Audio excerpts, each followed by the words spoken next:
All right. Welcome, everybody.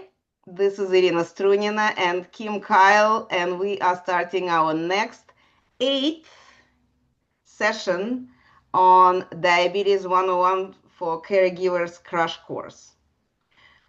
We decided to do this project with Kim in the beginning, at the end of 2024, because in our Facebook group, Diabetes 101 for Beginners, we are helping people who were diagnosed with type 2 diabetes, sometimes somebody who have somebody in their family who diagnosed with type 2 diabetes, and everybody is trying to figure out what they can do, for themselves, what they can do to help their loved ones, what because there is not that much information about this, and very often doctors just don't have time to provide this information, and they have even less time for caregivers.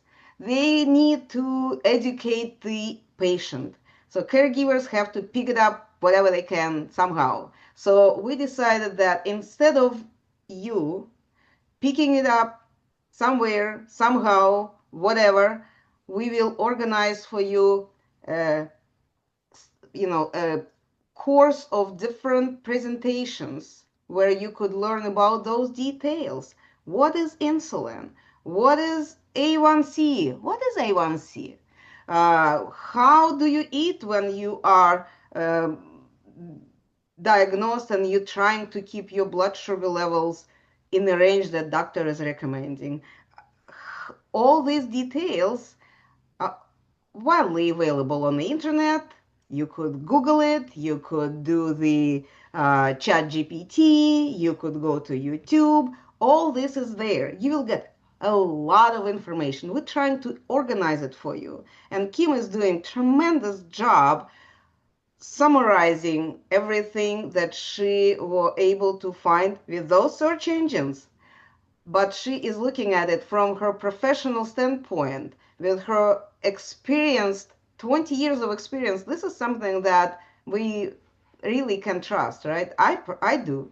I personally do, and recommend everybody to find your expert that had been around long enough and still active enough to look for new information, because we know some people, after they reach certain level, they start, it's like, I know it all, what else you can teach me? Kim is not one of those. So she is educating herself and sharing with us all the news that is available out there, and what we can go with and what we can wait for more development on that topic. So our topic today will be the lunch. We discussed the snack, we discussed the breakfast.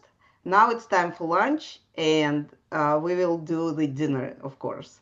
Uh, Wanted to apologize for double yummy this month, because we had to miss the August uh, date that we originally planned.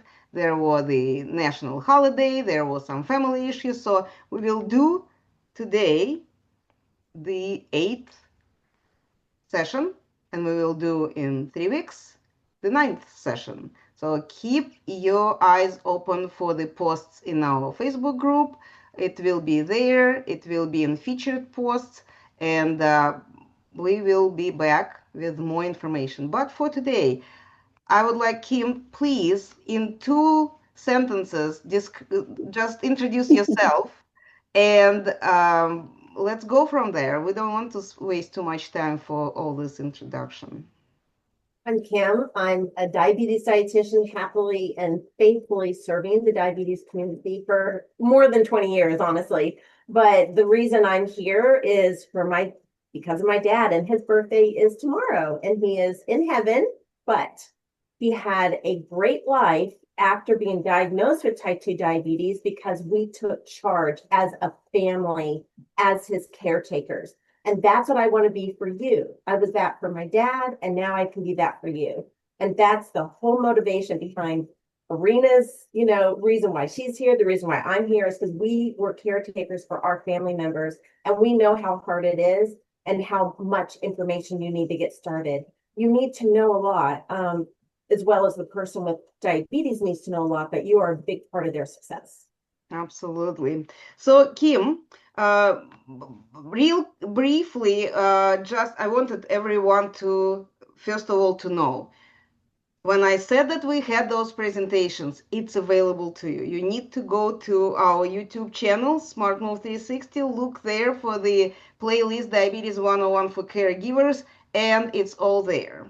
And if you know someone who may use this information, please share it with them because the more we share it, the better. And when you are on YouTube watching it, please put thumbs up and say something. Apparently, algorithms are changing, and YouTube is now requiring not just the views, but also the reactions and also the comments. The more of this we have on our videos, the more people will be able to see it. So I know that information that Kim is sharing and then what our discussion is holding is useful for people. And we have our fan group here, so we know that Iris and some other people are benefiting from that. Please help us to spread the information further out.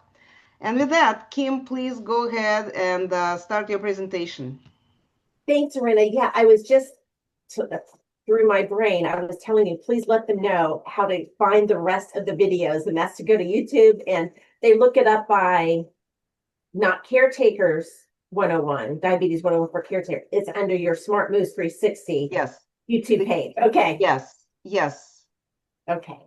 So maybe hold on just a second. I can, as a matter of fact, I can to show the way how the channel looks. Yes. This is how the channel looks. Good. Thank you for so there is the logo, Smart Move 360. This is the main video stream, Diabetically Speaking with Smart Move 360. And then there is the channel that will give you the list of different, playlist. When you see the playlist, you will see what is else there. So please use this resource, share this resource. We will be happy to see that more people are benefiting from this. So that's great that you showed that. Hey, we can do that technology. I know. Well, I'm a dietitian, but I'm also human. And I know that when I skip lunch, I am not a happy camper. And, when you skip a big part of your day from eating, you are hungrier all day. So every meal is important. Breakfast is important, but lunch, that midday when we're most busy, we're up, we're moving around. You need some tips and some tricks on how to do it quickly and how to do it efficiently so you can feel fuller on a very, limited budget or limited time. We can pull some things together. And I do, Irina, I forgot to tell you, I do have a handout that I have to doctor up just a little bit, but I would like to provide that on the website, both of your websites, Diabetes 101 for beginners and Diabetes 101 for caregivers. And if I can provide it through your YouTube page, then I want to be able to do that as well. Absolutely. We could add this in the description of the video, and that will be just easy to find to do. Great. So let's talk about lunch. And I just want to make sure that I present you. Yes, I think this is it. How does that look? Okay. So far we're seeing yours. Now it looks perfect. Okay, you're seeing everything that you need to see. Okay, great. Yes.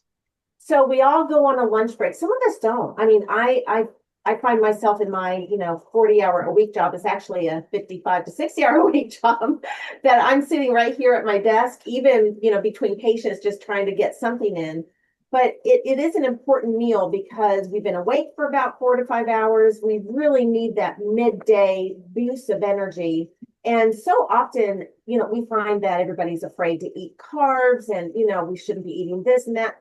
It's very individual. You're going to have to see what works best for you and your loved ones. So it's okay to not have it perfect every single time.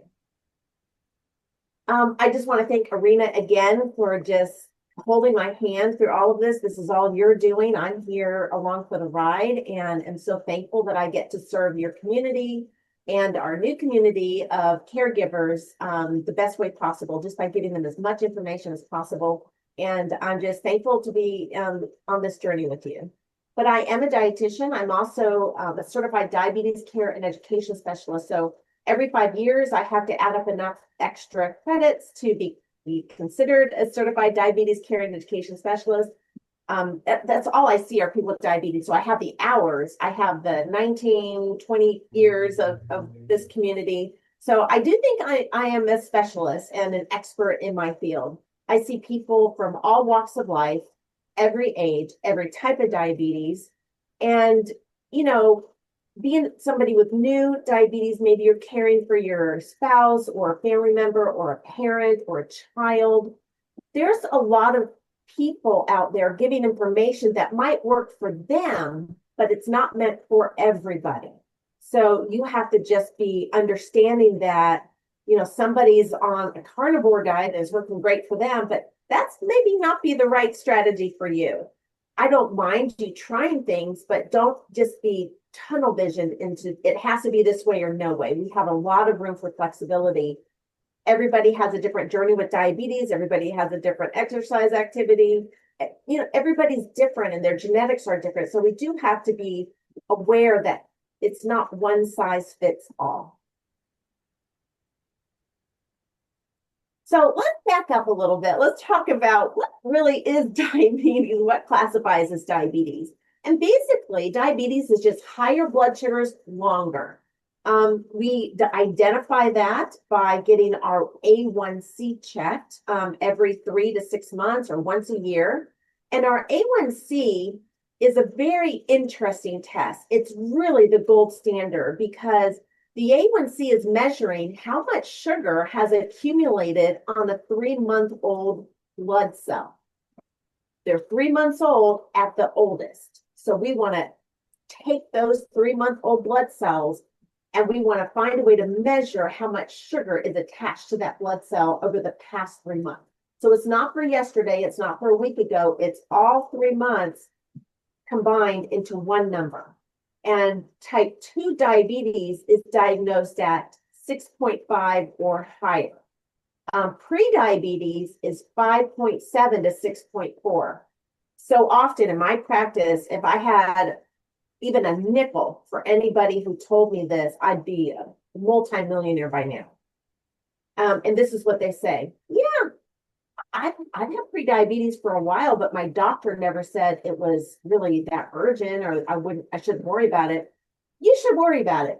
Any type of higher blood sugar longer that's not normal for your body, which is an A1C of 5.7 to 6.4, you've got to take action immediately. That is a medical condition. So I'm hoping that this voice gets out and you hear this, and whether it's you or a family member, let's start taking action in the pre-diabetic stage, because you can reverse pre-diabetes, but you can't reverse type 2 diabetes. You can make it better, but we don't want it to happen in the first place. But if your family member does have type 2 diabetes or type 1 diabetes or pre-diabetes, all of this is going to help you. All the information today is going to help you. Now, there is a type of diabetes called type 1 diabetes, and this is still a bit of a mystery. We're getting closer to finding out the root cause, but it's an autoimmune. And autoimmune means your body attacks healthy cells for no reason. We don't know why. If we could find out why, we could stop type 1 diabetes. But here's some trivia you may not know. We are born with all of our insulin cells. Insulin is a hormone, and that is the main ingredient that we need to pull sugar out of the blood and send it to all the millions of cells in our body for energy. Without that vehicle, without that hormone insulin, all of our blood sugar stays in our blood and we essentially starve to death. So we've got to have insulin to make sure that that transition happens. The energy is blood sugar stored in the blood, and then we want to move it very quickly to our cells. So somebody who has type 1 diabetes, their cells have been attacked and damaged for none of their fault. Genetically, we could probably consider that stress, illness, viruses. There's a lot of other things that could contribute. But if they don't have any insulin cells, they don't have that vehicle to move the sugar from the blood into their body cells that need it. Every cell, our hair, our eyes, our skin, our heart, all of our organs, all of our muscles need blood sugar to function. So somebody with type 1 diabetes will be dependent on insulin for the remainder of their life. They will not be able to avoid insulin. They will have to take it several times a day.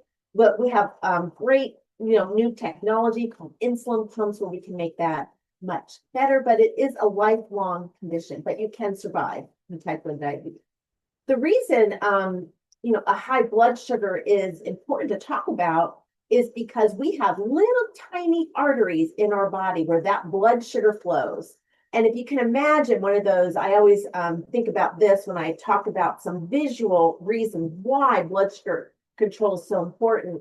If you had one of those balloons that we make like little animals out of, we give them to our kids, or we make a little hat out of it, those are really skinny, skinny balloons. And it kind of represents the inside of our blood vessel. You have to be careful. You can't stretch it too far or it can burst. So when a high sugar goes to those tiny, tiny veins in our eyes, in our kidneys, in our heart, near our nerves and our feet, that sugar can cause damage to that artery, essentially tear it.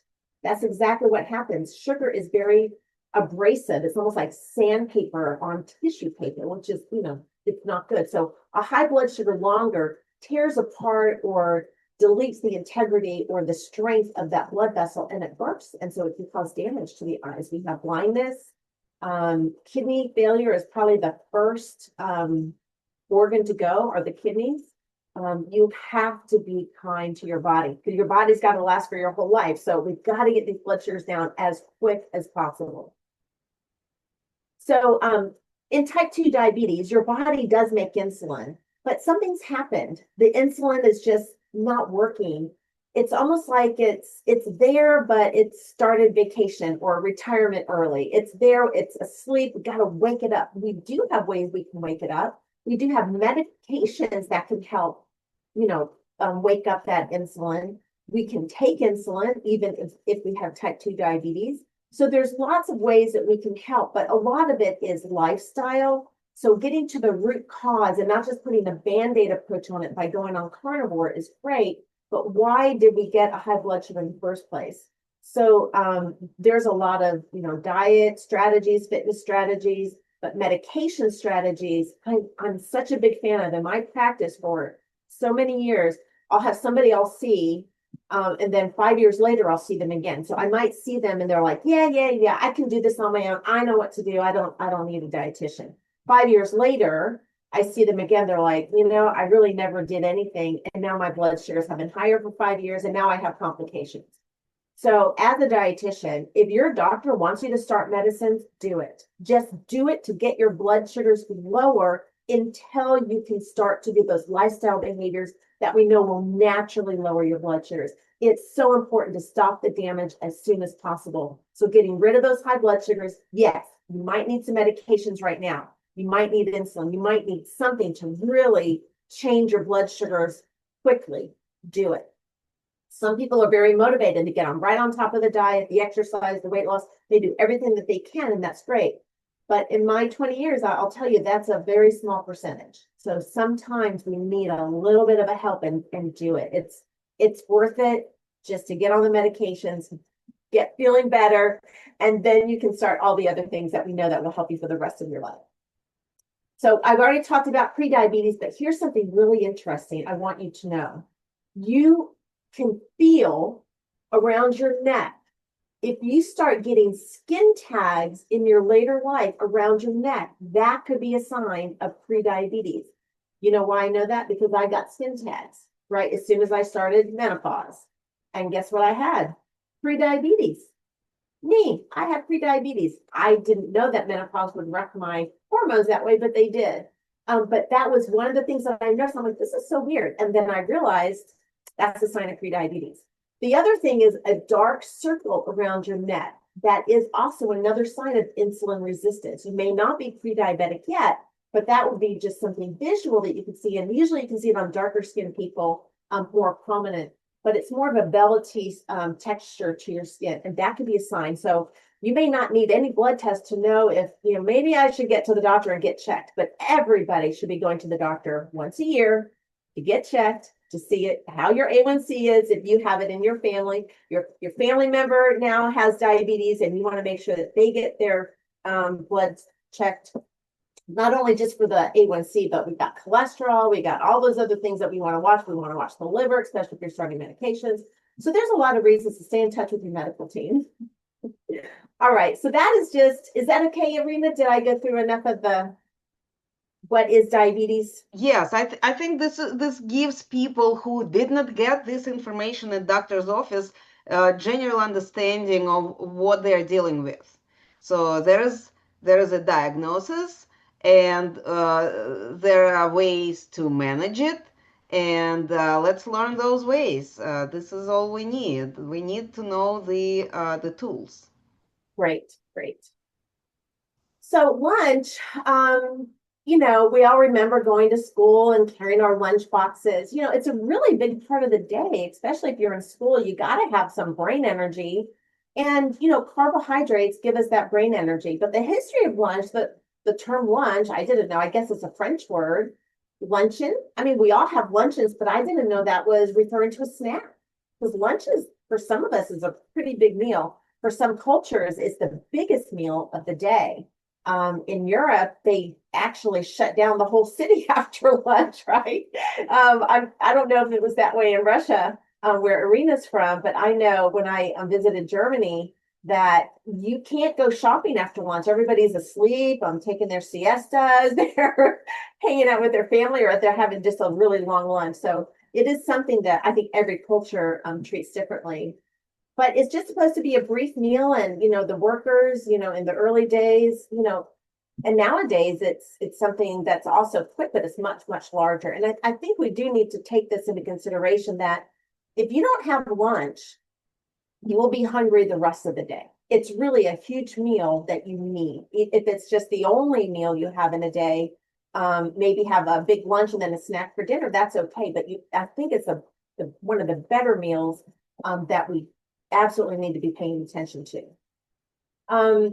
When you're busy, your blood sugars go up, they go down. If you're sitting all day like I do at my job, and I can just get very munchy. And if I don't have a good lunch, I just stay hungry all day. It's just not a good place to be psychologically, because you feel like you always need something. So lunch is generally about 4 hours after breakfast. So from breakfast to lunch, you may not need a snack, but we should have a meal that will keep us full for at least 4 hours. 70% of American households eat sandwiches for lunch. I think that's great. I think a sandwich is a great combination meal. It gives us everything that we need. We just, if we buy it at a restaurant, we may not be getting everything that we need, but you can certainly add things to it at a restaurant to make it the most nutritious. But sandwiches we can do a lot of things with sandwiches. We can put protein in sandwiches, which is number one for fullness and for blood sugar control. You can look at other past presentations that we've done, but protein is the key to success for blood sugar control and for fullness and sustained energy. Fiber is another superfood. Fiber slows digestion just like protein does. And it also is like a scrub brush for our intestines. So it provides a lot of benefit when we have a lot of fiber. We'll talk about that. Carbs, smart carbs, healthy carbs, high fiber carbs. Carbs, I couldn't go without them. And I find that my patients who go very, very strict and don't eat any carbs can't do that for long. Now, you might do that just to get a good boost in your weight and maybe a good boost in your blood sugar control, but it's not something sustainable. So I will always include carbs with my meals and snacks. And I will encourage others to include carbs in their meals and snacks. It's your personal choice. You can listen to my advice, you can take it, or you don't have to take it. It's all right. I'm not offended. Healthy fats is also something that we know improves our heart health. It's almost like if you're a car person, we know that we have to put oil in our engine or things are not going to run smoothly. Same thing with healthy fats. When we ingest healthy fats into our body, it helps clean our arteries and keep them clear, so we're not getting clogs. If we get clogs, then we start having problems. But healthy fats are something we all need to be included in our diet. And then probably the most important, well, protein is pretty important, but the next most important will be movement. So often, especially if you're eating a meal that causes a high blood sugar, you feel so tired after eating. All you want to do is sleep. If you're feeling super tired right after eating, you got to get up and move. You have to push against that feeling, because that is your blood sugars rising and you're kind of just, your body is almost falling asleep. So in order to move that sugar to your muscles, you have to activate your muscles. You have to move. I can sit in a chair, grab a water bottle, and do some arm raises. I can sit in a chair and just kick out my legs. Arena's favorite exercise is to sit in a chair and move your heels up and down, so you move your calves. Your calves is an excellent part of your body to absorb sugar. You can sit in your chair and just do this. Nobody knows I'm moving my heels up and down. Maybe you can see my head shaking, but I'm right now exercising, lowering those blood sugars, getting that sugar from the blood to the muscle. And you know what's the most beautiful thing about activity? We don't need insulin to do that. So if your insulin is impaired, we don't need insulin to move the sugar from the blood to the muscle. We just need movement. We need activation. We've got to get up and walk. We've got to do something. Have a dance party in the office or at the house, go walk the dog, go into the garden, do a house chore. I mean, there's lots of things that we can do. So what makes a blood sugar friendly meal? We just talked about the main ingredients, and here they are again. That's why a sandwich is almost the perfect meal, because we will have a protein source. It might be chicken, it might be tuna fish, it might be tofu. It could be any protein source really that you want at the time. It could be eggs for breakfast or chicken for lunch or a hamburger patty. That counts. We just need to start the meal with protein. And then we can layer in the veggies for the fiber. And this is also another way to get full on low calorie foods. Vegetables, especially the non-starchy ones, are very low in calories, very low in carbs, and we can pile them up. You know, my audience sometimes don't remember some of the older, cartoons back in the 50s and 60s and 70s. But I know Arena and Iris remember the dogwood sandwich. Remember that guy, I'll pay you on Tuesday? He had like 2 pieces of bread, but it was like everything was in between those 2 pieces of bread. That's the kind of sandwich we need. We got a packet full. The carbohydrates could be bread. It doesn't have to be bread. You could choose fruit with a sandwich, maybe wrapped in a lettuce leaf if you want. I'm a big fan of low carb wraps. I love the bread. I love the seeded bread. I think that's a great choice. And it's a high fiber choice, so it's not going to digest as quickly. But these days we have these low carb wraps that are very, very high in fiber, almost half your fiber intake in just 1 or 2 wraps. So that's something that we can get excited about. And then activity. So it's right there. These are the building blocks for not only food, but you have to be responsible yourself. Your loved one with diabetes have to be responsible to get up and move, or sit and move, do something, just move after eating. So both of these meals are quick. You may think that the meal that you have to prepare at home is not quick. It's actually pretty quick. Both of these meals take about the same amount of time, about 10 minutes. You're either waiting in line through the drive-through to get your meal, or you're at home, pulling things out of the refrigerator, maybe air frying, maybe doing some simple tech activities like chopping things. But they both take about 10 minutes. Where do you want your blood sugars to be? Yeah, the drive-through is very, very convenient, but are you going to be, choosing a blood sugar-friendly meal? Sometimes it's very tough. Most often you're starving, you forgot breakfast, and you're in the drive-through, and it's just like, I'll just get something quick. It's something that could cause you to have a high blood sugar. That leads to damage to your arteries over time. So every once in a while, sure, that's okay. But we really have to learn how to stay home, cook, chop, microwave, air fry, whatever we can to get a meal that's going to be balanced and blood sugar friendly. And one of the tools that you can use, and I don't know if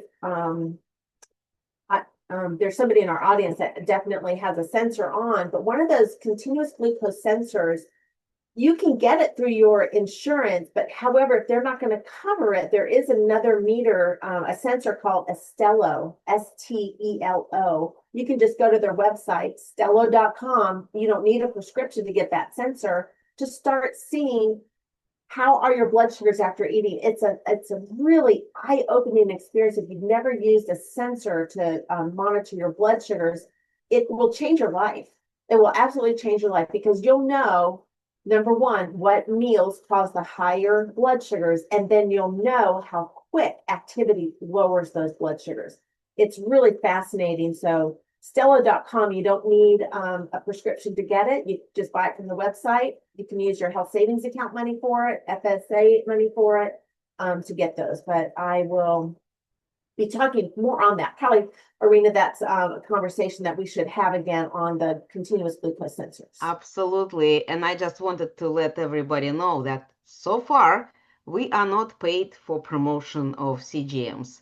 Stello, Dexcom, Abbott, nobody is here yet. So this is our honest recommendation because we know that it really helps. That's right. So step one, making a blood sugar friendly lunch for yourself, for your loved one, for your family. Everybody can benefit. This is just not for the person with diabetes. This is for everybody. Your kids need this more than anything because so often we're throwing Cheerios at them and chips and crackers. But where's the protein? The protein helps everybody. The protein is building blocks for our muscles and for our aging women and men. We lose a lot of our muscle mass, especially women. And so making sure we're eating enough protein, which is about 20% of our total calories. Most women need about 80 to 100 grams of protein per day. Men, probably more than that. I mean, it really varies. In my office, we'll find some specifics for you, but just generally speaking, about 100 grams a day for women, about 150 grams per day of protein for men. So we can get protein from lots of places, and this is where Iris is going to come in. She's going to design her lunch today. I'm going to take her through the motions on how easy it is to design her blood sugar friendly lunch. So Iris, because you're a woman, you need at least 30 grams of protein per meal. So if you're designing a lunch, you can double up on one of these choices. Each of these choices is about 15 grams of protein. But I want you to find a combination that you would actually eat that equals 30 grams of protein. So will you pick two of these or double up on one choice that you're going to have for lunch? I should have warned you that it's participation time. Sorry.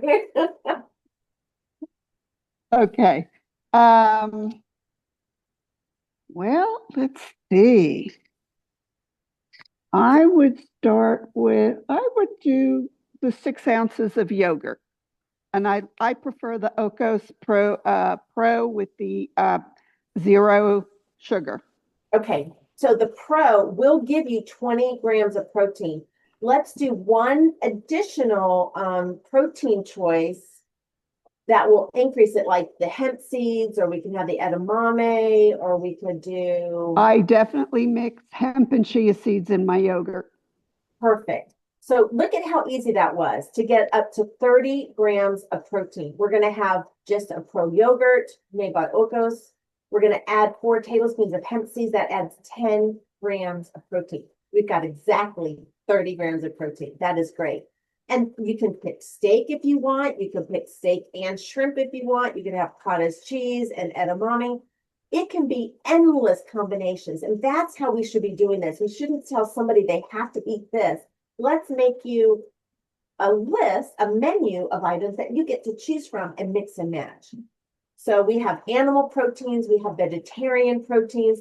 I did read something. I have to find the source, so don't quote me on this, but I did read something from a physician that I follow online that for aging women, animal protein is going to be really important to get in to maintain our muscle mass or to help us grow muscles. I don't know, use that as you want, but I do treat a lot of people who are vegans and vegetarians, and I wonder how their muscles, are going to be after their menopausal age. So protein, protein, protein. I'm telling you, you can have more than 30 grams, but it's got to be at least 30 grams. It's not that hard as Iris showed you. It's very, very easy to pick 30 grams of protein from this list. The next thing we're going to do, and this is controversial, not for me as a dietitian, carbohydrates is the body's fuel. Yeah, it raises your blood sugar. So we don't want to maybe go into so much of the processed carbs. But if it looks like it does in nature on our plate, that's a pretty darn good carb. Fruit, potatoes, beans, of course, beans. This is also another vegetarian protein source. Quinoa, that's not how it looks in nature, but that is a higher protein grain. Again, we have the low carb wraps. And we can still have chips, and we can have a dessert and ice cream and frozen yogurt if you'd like. But for today, let's look at some of these higher fiber choices, because fiber, remember, slows digestion. We can also use it as a scrub brush for our intestines, which is really fun to think about. So now we have these are your typical carbs that are about 15 grams per serving. So 15 grams of carbs in our diabetes world is considered one serving. So at least pick one. You can have up to 4. Maybe you're going to go on an hour hike. Maybe after lunch, you're going to go, to the park, or you're going to the gym. Yeah, 1 to 4 servings of carbs. Yes, 15 to 60 grams of carbs. If you're an individual, you have to figure out what works for you. If you wear one of those sensors, if you want to just trial one, that's great. Ask your doctor for one. That's great. Call your insurance, see if you can get it covered. That's great. But figure out what meals cause you the higher blood sugars, and then you can start rearranging those. So, Iris, we have everything from bread to peas to sweet potatoes and lentils and apple and berry fruit, pine bars, hummus. You've already picked the yogurt and the hemp seeds for your protein. What carb, 15 grams to 60 grams? Well, for you, I would probably pick 15 grams to 30 grams of carbs, because I know your history. So what 2 servings of carbs would you pick to go with that yogurt? I might do, excuse me, a slice of wheat bread. Okay. And no, I'm sorry. I'm going to do 2 small low carb tortillas, and I'm going to smear a half a cup of hummus on it. Is that too much? No, that is great. That is great. And then we're going to keep that wrap open for the next thing that's coming. Okay, great. Okay. Yes, you can get those 2 small low carb tortillas for less than 30 grams of carbs, and it will be about 20 grams of fiber, which is amazing. That's a great choice. So you're going to have your yogurt, your protein, your hemp seeds. Now we're going to have 2 low carb tortillas to add to that lunch that are going to be filled with hummus, which is a vegetarian protein and a high fiber food. And next, what are we going to add to more of that tortilla? Well, we got to get some healthy fats in there. Any way you can, it will improve your heart health overall and prevent, damage to your arteries by protecting them. And essentially, when you're eating healthy fats, it coats the interior of your arteries to prevent the clogging, to prevent the clots. And it also gives us essential vitamins. It helps us absorb certain vitamins from our food. Vitamins A, E, D, and K need fat for absorption, very essential vitamins, especially vitamin D. Whoops. So let's get into that. How are we going to fill those 2 low carb tortillas?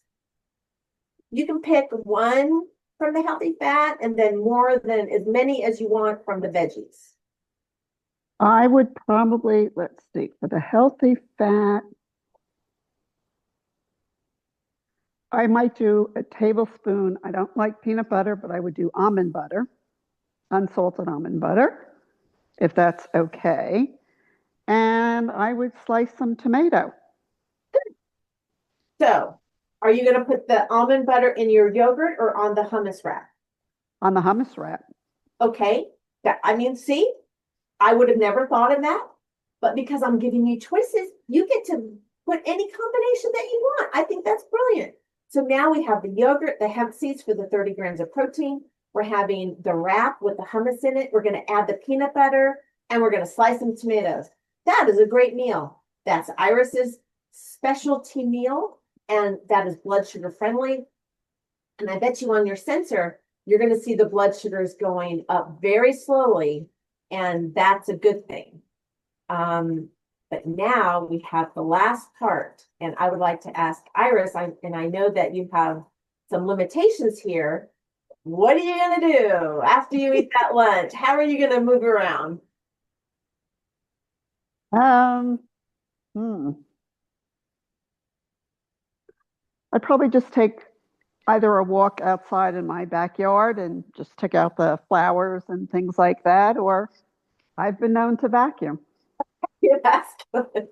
I'm telling you, vacuuming is an Olympic sport. It can be, especially when you have 5 dogs in the house like me.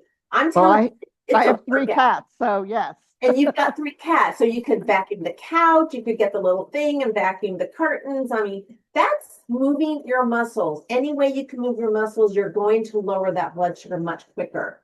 Often I'll hear in the group where Diabetes 101 for beginners, Arena's other group, where, my blood sugar was up over 200 for 2 hours. It's like, you gotta stop that. You've got to have done something about, don't just sit there and watch your blood sugars rise. Get up, move, do something to blunt that spike. It happens so quickly.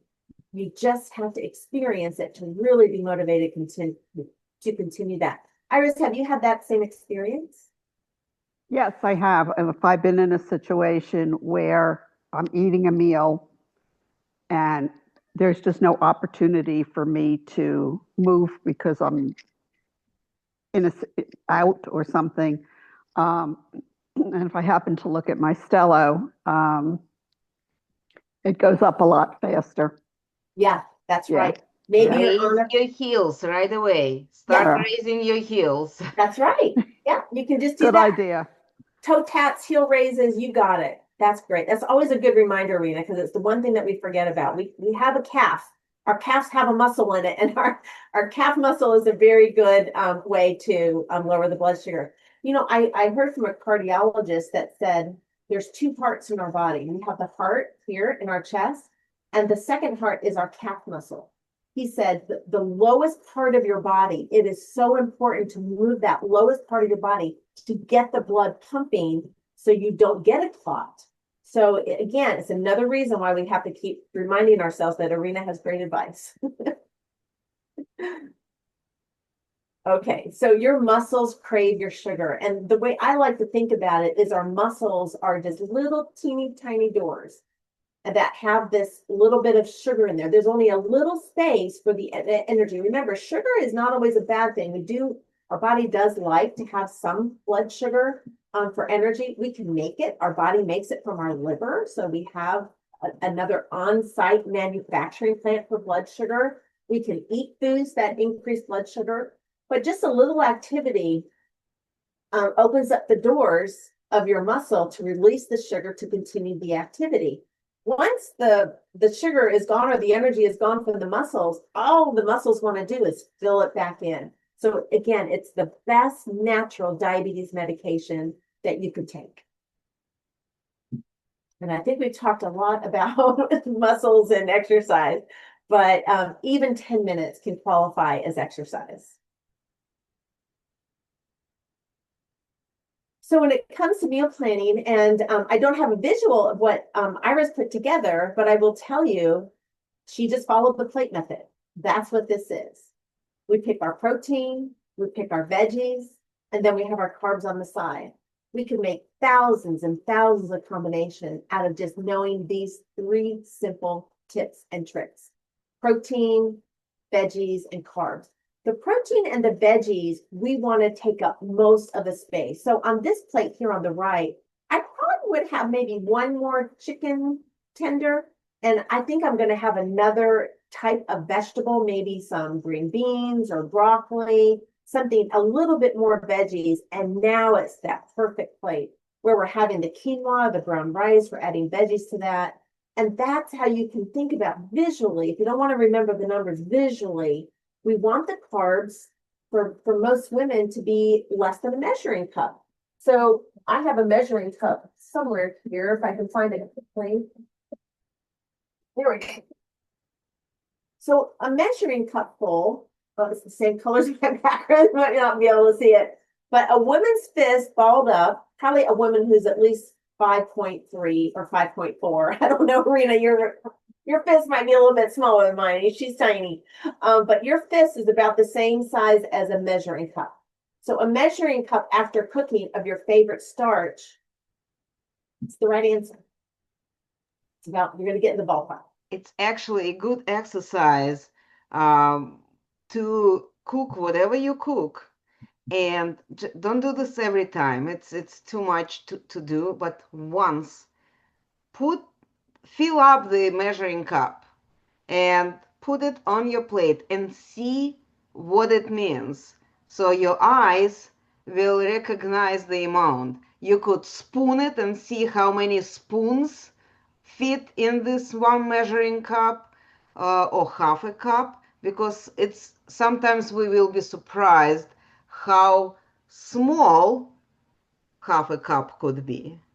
And sometimes we could be surprised how big one cup could be. So to have a measured experience once is really helpful for future to save time on washing these measuring cups and messing with them. But once you experienced it, it will be much easier in the future to scoop it for yourself and don't guess. Is it enough? Well, I just did put 4 tablespoons. That's enough. I know that. Even it maybe looks too small. I think that's a very good rule, is to try to measure it first or even weigh it. You can find out, I don't know if it's 100 grams of weight for 1 cup of cooked starch. I think it varies depending on the starch. But even if you want to find the equivalent gram weight and get a scale, you could do that. I don't love that. I'm more of a, let's just eyeball it. It's about right. Certainly, if we have half the plate full of rice or pasta or bread, I mean, we know that that's going to be way more than maybe what our body can tolerate at one time, but everybody's an individual. Maybe you're going to the gym. Again, you might lower those blood sugars very quickly. So I am very relaxed when I have a patient in the office and I say, you know, this is about right for you, but you just have to see what works best. Everybody's an individual. Now, another strategy, which I have worn the sensor and I have personally done these experiments on myself because I want to know, because I have a history now of prediabetes and a family history of type 2 diabetes. I wanted to know, does this thing called ordered eating really work? It does. It does. So if you can start off eating protein and veggies first, and then in the middle of the meal, then adding in the carbs, I'm telling you from experience. Now, everybody's different, but it did definitely reduce the spike of my blood sugars right after eating. Iris, have you had that same experience? Oops, you're on mute, dear.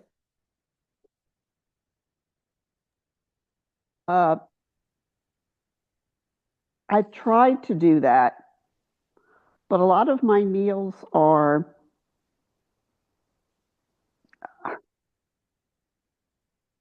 they're sort of a mix, and I can't just eat all my protein first and then my carbs. I've tried, it just doesn't work.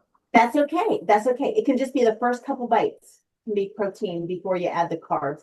But either way, we're talking about this. Let me just remind everybody in the audience, if you listen to this after the fact, it is normal for your blood sugars to rise after eating. That is normal. What's not normal is for them to rise and stay higher after 2 hours. So I don't have a point. We're not going to say it's got to be 20 points. It's got to be 30 points. When your blood sugars rise after eating, we want them to be back under 140 in 2 hours. The lower, the better. Rising hopefully less than 200, so up to 180, 80 to 180 80 to 180 is a safe space for blood sugars, but we don't want it to stay at 180. It's got to come down to under 140 in that second hour. So a rise after eating is normal. We want it to come down. If it's not coming down, that's where you get out and move. If you just have to move your ankles or your calf muscle or with just one arm, you got to do it. You got to do something to bring that down. And you have that opportunity to do that.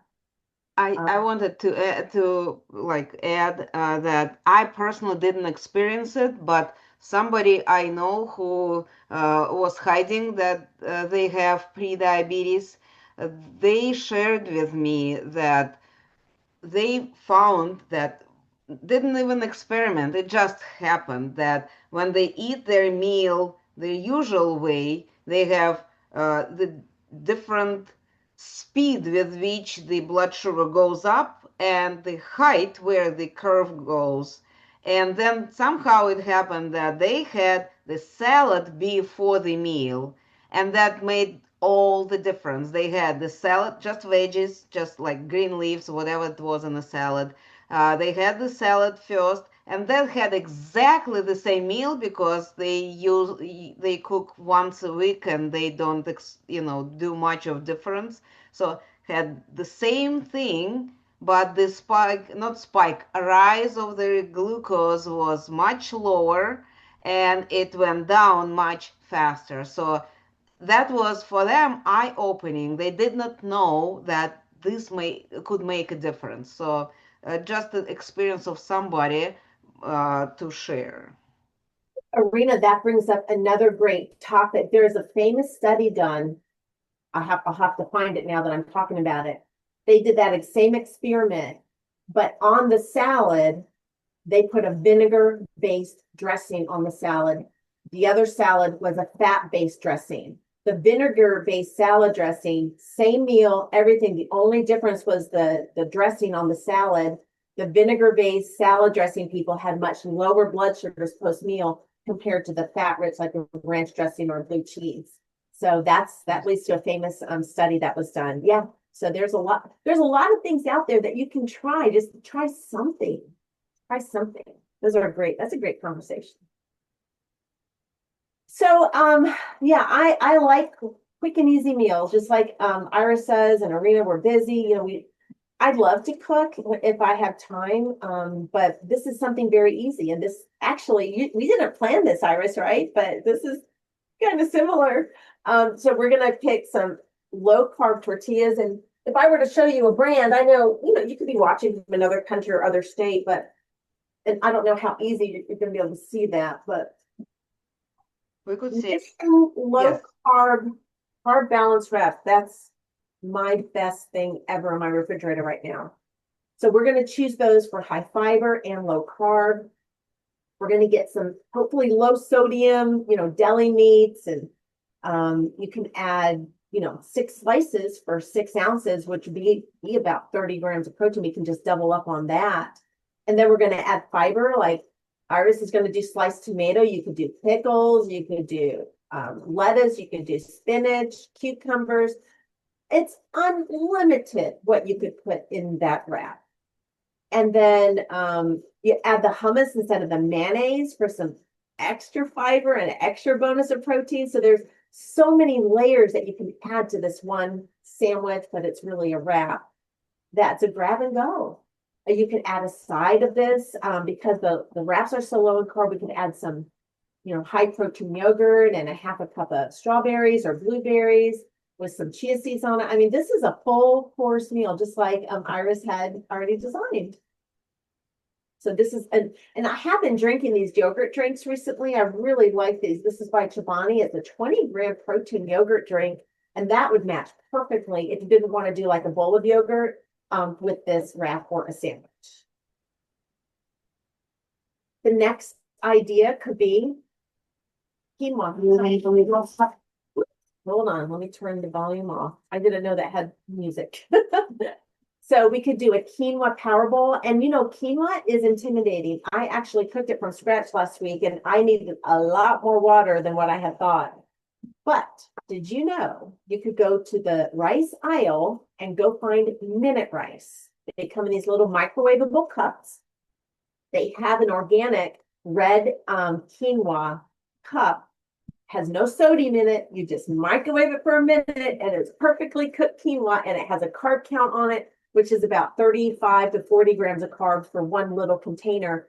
You just microwave it, put it in the bowl. You could steam your shrimp or fish or chicken or hamburger meat, whatever you want as the protein. This choice we're having shrimp, which is a high protein, very low calorie protein if you're trying to lose a few pounds. So already we have our base, we have our protein, we have our carb. Now we just get to add the healthy fats.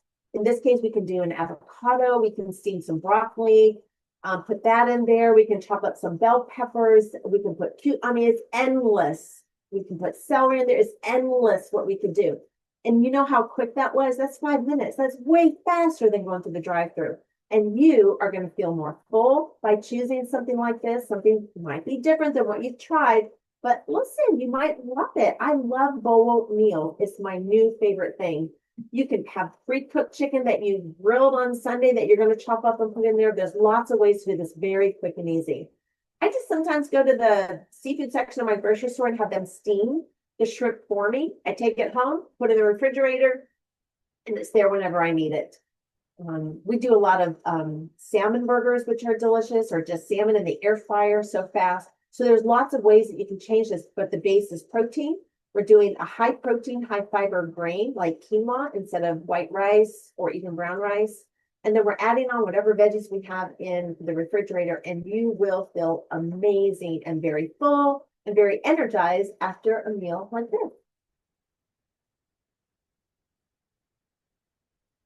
We're getting into fall and soups. I can't wait. I can't wait to use more of my lentils. I have a huge stash of lentils because they're so powerful. We don't need a lot of lentils, but when you make a soup out of lentils, you will be full for hours. It is a blood sugar friendly, high protein vegetarian choice. If you're not into eating all the meat, this is a great protein source.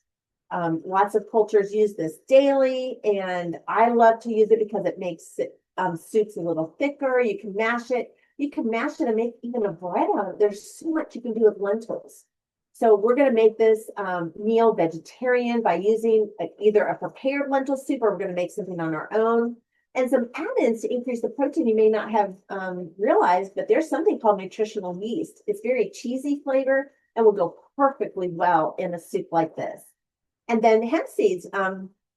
Iris added it to her yogurt, but we can also add it to the soup. We're never going to know it's there, but it's going to add 10 to 20 grams of protein for the entire batch that we make.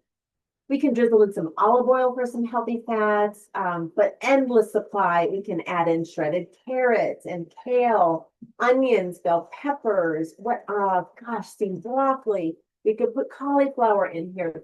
We could add some chickpeas on. There's so much we can add to this. We can add flax seeds.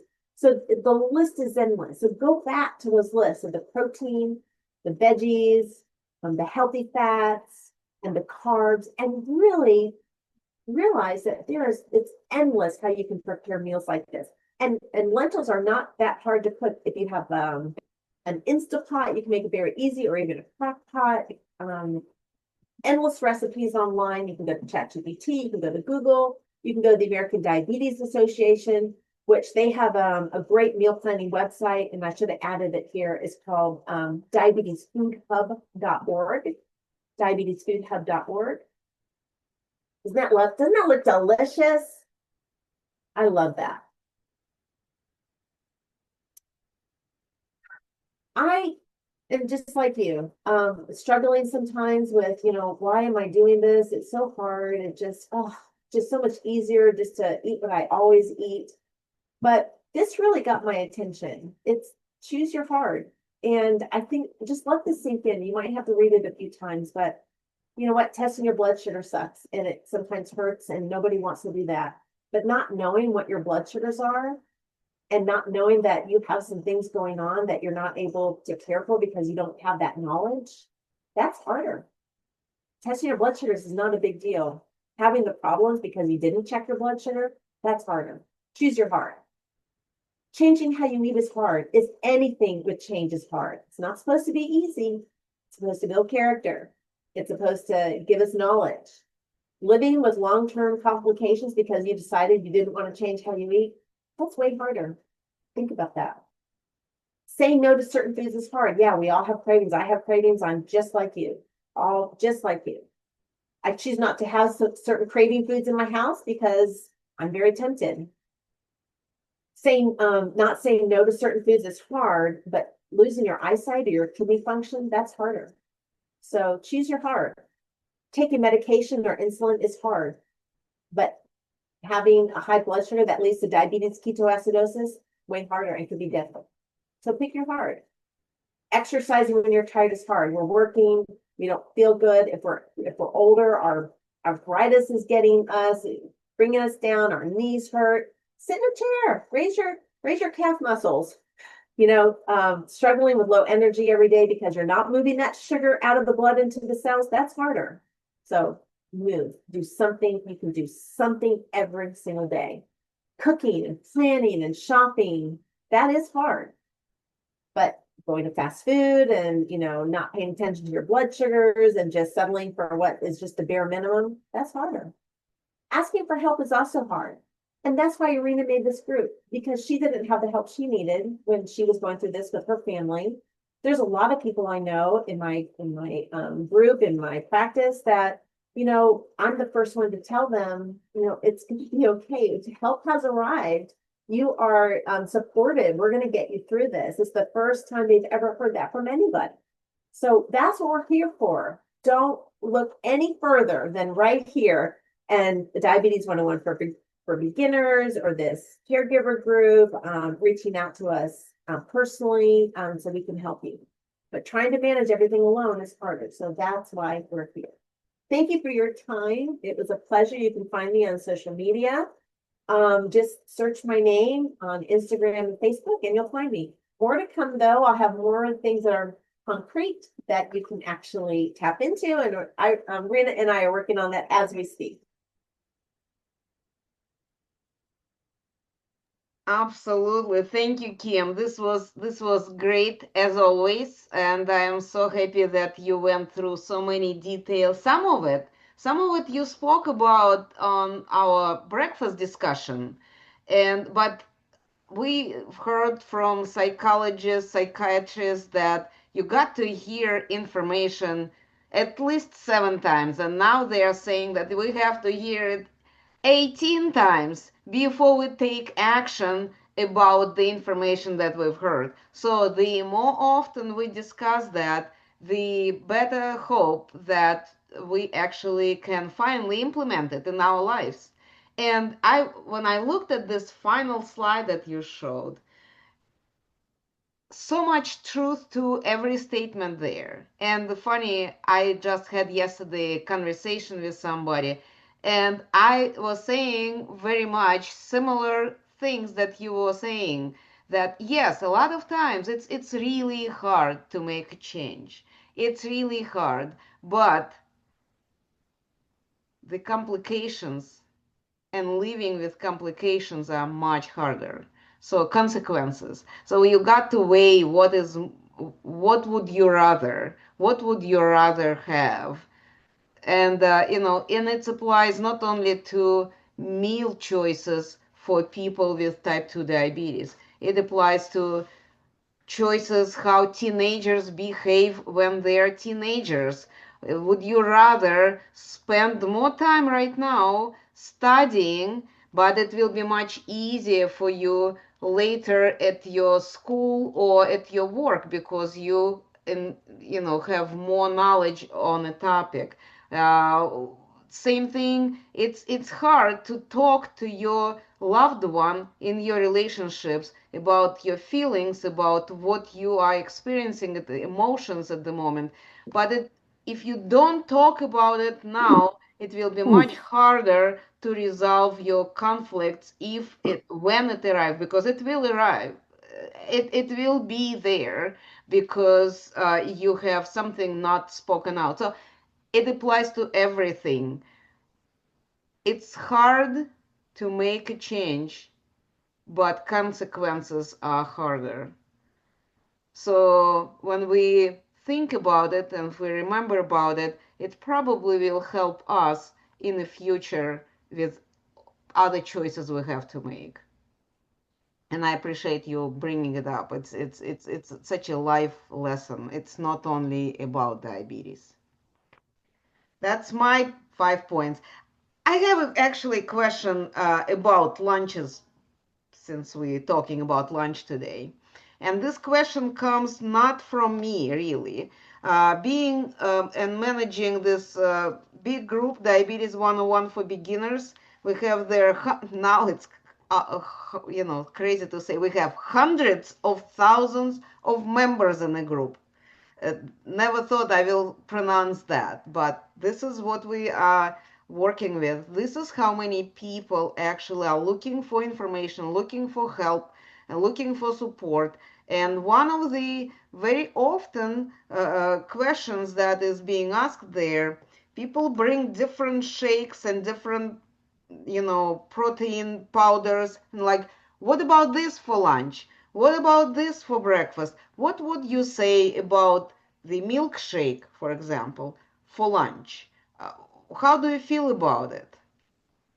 I don't mind a protein shake with the lunch, but you need some solid food. You have to chew and swallow your meals, or you're not going to feel as satisfied. Because a liquid doesn't stay around for very long. It can certainly add to our protein intake, but for the food to actually sit in our stomach and be digested over time gives us the most fullness. If you just have a shake for lunch, you're missing such a great opportunity to eat some food. If you don't do it for lunch, your body is going to scream for it at night. And that's where we get over snacky. We can't stop snacking even after we've eaten dinner because we've missed a huge meal of our day, which is our lunch meal. So you just said something I didn't even think about it. So the way how we eat our lunch will affect our evening routine. Yes, absolutely. So Now, for those on the GLP-1s, that part is kind of gone, like that sensation of being hungry and, needing food and the cravings. That part is gone. But for those who are not on those GLP-1 medications like Zepbound or Ozempic and all those others, your body needs a certain amount of calories a day just to run all of our functions. And if you don't get that big midday, infusion of some carbs and calories and protein and fats, then you're absolutely, I have personally experienced this. You just feel like you can't stop eating at night. You're never satisfied. But you have that lunch and you've had all the ingredients that we talked about today. There's little snacking after dinner. it actually makes sense because I noticed that sometimes I do have very fulfilling, very filling lunch, and it maybe happen, a little later in the day, and then I completely can skip the dinner and don't feel a lot of challenge. The only thing that I'm kind of like, okay, I have to put some protein in me. So now I'm chasing this protein all around. At least give me an egg so I will have something even though I'm not hungry, but that's what I am paying attention now, like protein yogurt or something like this. That's right. That's right. And so, not skipping meals. Now, you don't have to snack, but breakfast, lunch, and dinner, we've got to get those in there.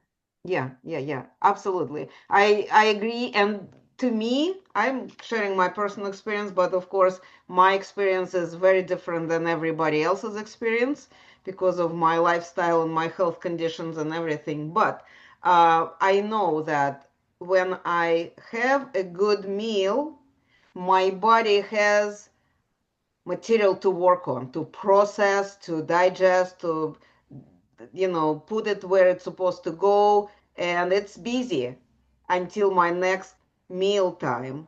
So when next meal time comes, if I provide my body with the enough nutrients that it's craving for, it again stays busy to work on distribution of what I just gave it. But if I snack, I might be snacking every hour because the whatever I give it, it will be gone very fast, and it will not be helping my body to get the needed energy, needed whatever building blocks that we are looking for. So, Kim, since this is the caregivers session, they got very well educated or got very good organized information what people they're caring for should have. Now here's a question. Their people sometimes are resistant. They don't want to hear that. And they keep doing what they're doing.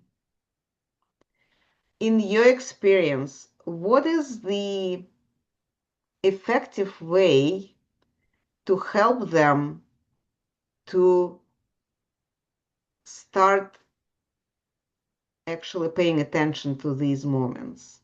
That's really Because great this question. is hard. I had really hard situation with that, and I would love to help people to understand that, Mhm. and to give them some ways that, as always, nothing works for everybody the same way. But what ways do you know from the experience? Because you've been working with people who have diabetes and people who would come to accompany them for the visits, and they may consult with you. So, what your experience gives us, how we can help them to start helping themselves. So for the caregiver, a lot of the pressure is on you, especially if the person you're caring for with diabetes is resistant. They don't want to change. It's too hard. They want everything the same. They don't want to burden their family. They don't want to be the person like, oh, we have to do this because dad has diabetes. Oh, we have to do this because mom has, they don't want to be that person. They don't want to be a burden. They would rather just hide and just not let anybody worry about them. So the caregiver has to change. The caregiver has to be the beginning person to get the sodas out of the house. And that's the one thing we didn't talk about for lunch. I am a big fan of no sugar drinks. If you want to drink a diet drink, that's going to be way better for your blood sugars than a regular soda. You can have it the opposite way. It's your choice. Get a sensor and just see what your blood sugars do on a soda. But artificial sweeteners are safe. It's out there. There's lots of studies out there. But the caregiver has to remove that from the house. If that's a temptation for the person with diabetes, if it's out of the house, at least that's a place that that person will not be adding to that.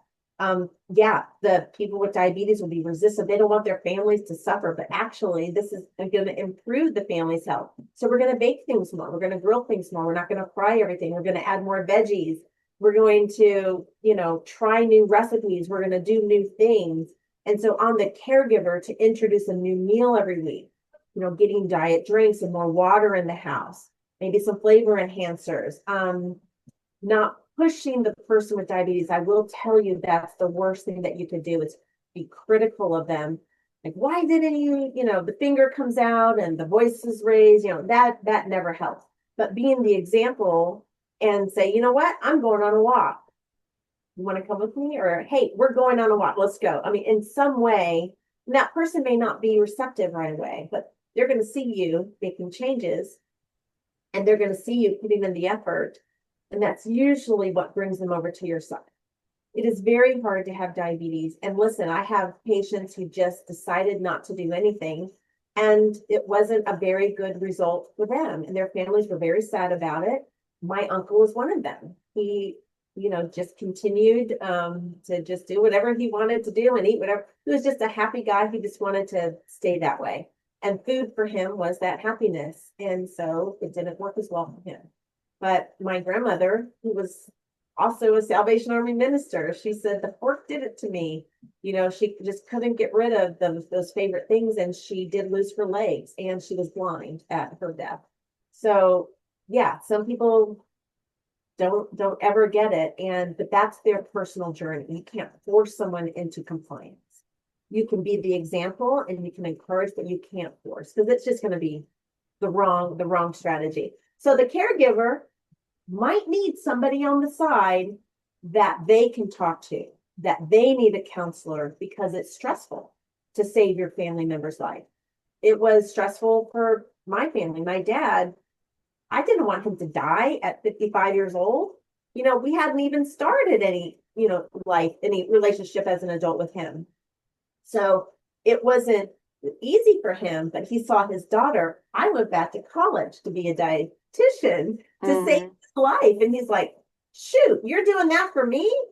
Okay, I'm going to step up the game and I'm going to do better. Now he lost the weight. Now he stopped smoking. Now he's eating more veggies. And he did that for 31 years. And that saved his life. He would have ended up just like his mom had he done nothing. So it's worth it. It was worth it for us to put in the effort. My mom did it. Our family members did it. We all took care of him. He was not a compliant guy. He was very grumpy. He did not like the change, but he did it anyway because that was his heart.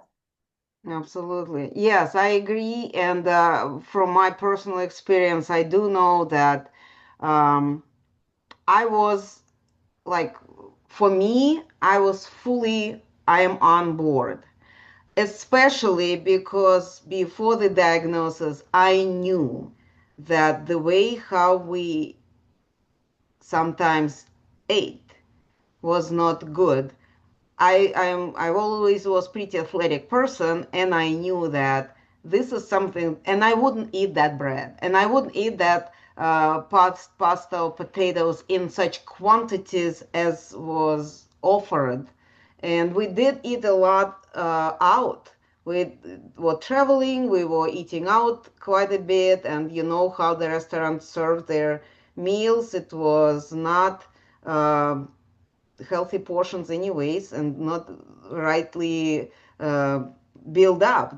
Like you showed, half a plate is the salads, the fibers, whatever. It would be the full plate covered with the carbs, potato, pasta, whatever, and then pieces of decoration, maybe slice of tomato, maybe a couple leaves of the some arugula, and chunk of meat or fish or whatever. So, and dessert, those humongous dessert portions that sometimes you see, this is just a scary thing. I was not in favor of those, and I had this nervous breaks every time when I saw it, but at the same time, you don't want to have an argument with every meal.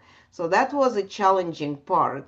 And I know that we started cooking much more at home once he got diagnosed. And that helped a lot. And he loved to cook. So knowing my requirements, knowing that he needs to do something, he was using better ingredients and building the plate in a better way. So we did change. We did make a lot of changes. And 11 years after the diagnosis, before this horrible complications from the flu, it was a big change in the way how we were eating, for sure. And but I also know that every time if I criticized or questioned the right choice, I had a resistance from him. It was not an easy task. I just wanted the reason I thought to bring it up. Uh, Everyone who is a caregiver for someone, be prepared, because this is something that is coming. It's tiring to always think about it. It's tiring to always feel responsible for the consequences. And people can have this follow the wagon situations, and I'm going to give up situations. And the most important thing is to understand that this is tiring and be forgiving and not criticize. We are all human. And as long as you continue showing the support, the understanding, the caring activities, I think you will gain the trust and they will be more open to you to share what they need, because sometimes what they need No. is not necessarily the salad. It could be something else. I tell the story a lot, but it's a perfect time to tell it. So my dad, my mom and dad lived very close to where I was living. So I'd Mhm. come over there all the time. He'd always, he couldn't find his insulin or forget where the needles were. I mean, I took care of pretty much everything at this diabetes. I go in there and change his testing needle because he would never change it for like months. So it's my parents' house. I would just walk in. So this one afternoon, I just came over. It was the evening. It was probably around 7 o'clock at night. So my parents eat dinner early. Then they have a little cocktail. That's their age. That's what they do. And my dad was just sitting watching the news. And I come in, and all I hear is I hear this rustling of like tin foil or paper or something. And I can see my dad. I can see him putting something behind his back. And I go to see him. Of course, I don't say anything, but I know what he's eating a bunch of chips because that's what he loves to do. I didn't say a thing. I didn't say a thing. I just thought, I don't want my dad to be afraid of me coming in the house and catching him doing something wrong and putting my finger in his face. Why are you say nothing. You let it go because that's his responsibility. He also has responsibility. If he wants to have chips and have a high blood sugar before bed, that's on him. But you try to do everything else that you can to make it easy for that person to flow through their day, to get blood sugar friendly meals, preparing meals, shopping for different things, getting other things out of the house. Like my mom, she knew dad loved the chips, so she always bought it for him. It's just tempting. I don't have those in the house because I would be the same person on the couch eating the chips. But I did have a conversation with my dad and I said, listen, I'm never going to be angry with you of something that you eat. I am just going to try to help you the best I can and help mom, buy certain things for the house. But I would never be upset with you or criticize you or in any way diminish you.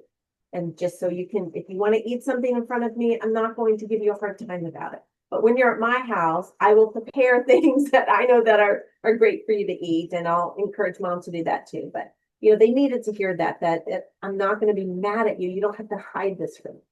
Yeah, absolutely. Well, the thing that you just said, your dad knew that that was his choice and he made not the best choice. So he was also trying to please you and hide away that he just broke something consciously. It was not an accident. I don't buy the accidents from anybody who are saying, by accident, I ate 2 hamburgers yesterday and my blood sugar. It could not be an accident. You did open your mouth and you chewed it and swallowed. So don't tell me the accidents on that matter. But I am not the judging person. I just uh, understanding sometimes you were just very hungry. Don't cover your tracks with the accidents. You were hungry, you ate 2 hamburgers. That's okay.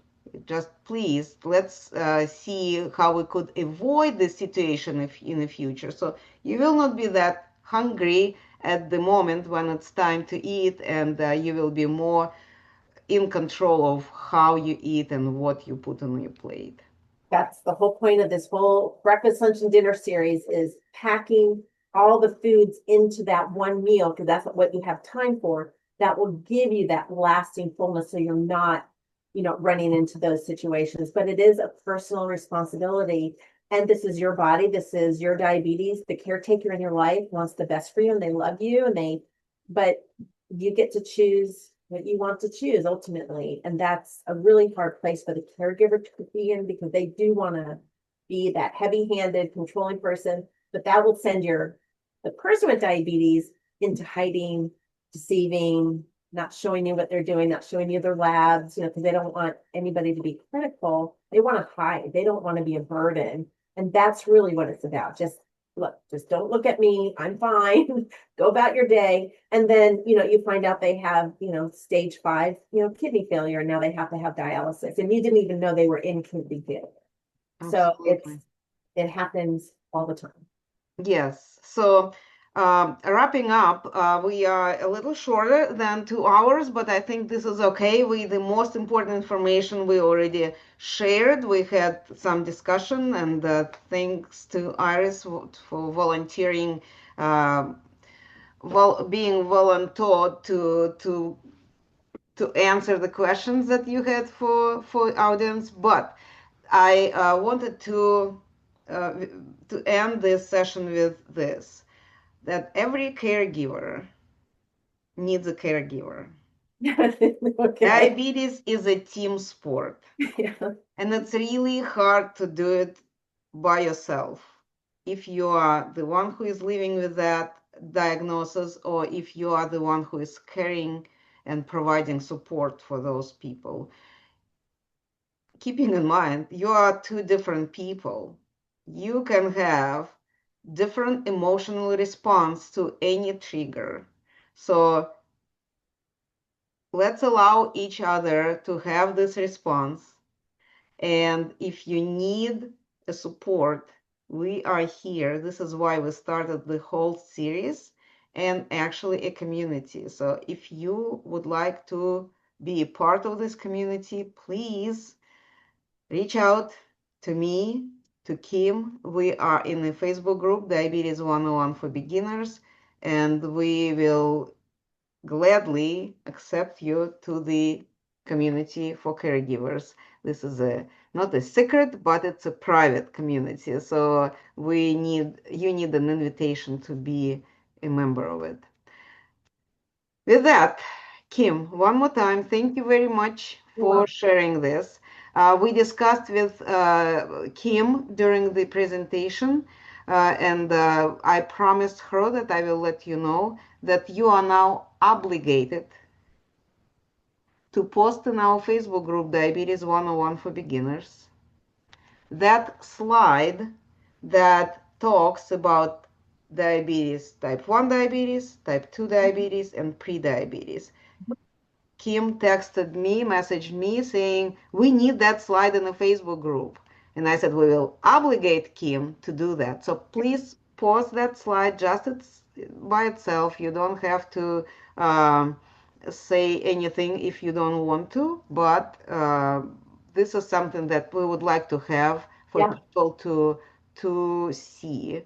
And that will be helpful for people. I will definitely have a link to YouTube in our Facebook group. We had a great conversation today. I appreciate all the information and the comments that you provided the slides with. So this is all very helpful. And I would like our audience, whoever is listening to it right now, please, if you find it useful and helpful, please share it with others.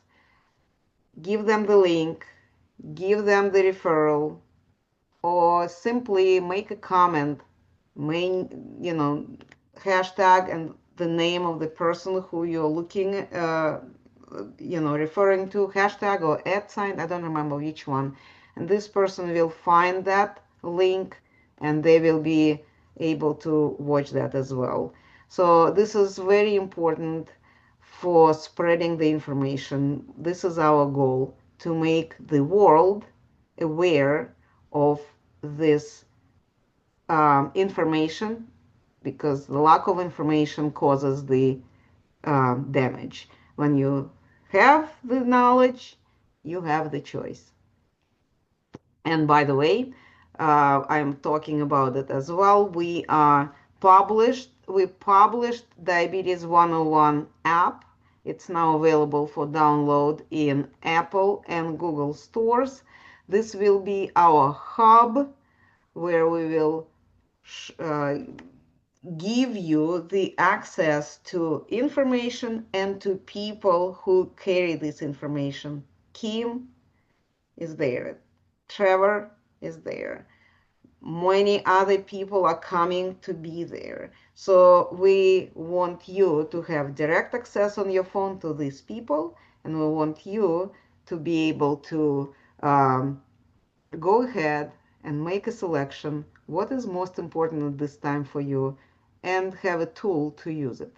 So little ad commercial about what we have, but I think this is an important piece of information that everybody needs to know. I am working on filling it up with the not only information but also with tools, with the items to purchase, including the scales, including the measuring cups, and things like that. So this is all will be available for you guys, and with the so you don't need to search, because I am pretty good expert on kitchen, so I could share with you my pieces of information that I would recommend to have.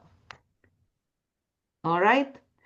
With that, thank you, Kim. Thank you, everybody, for your attention. We are wrapping up, and keep your eyes open for the next sessions. And if you are interested to know or if want to refresh what we were talking previously on our YouTube channel, Smart Move 360, Diabetes 101 for Caregivers playlist, you will see this all there.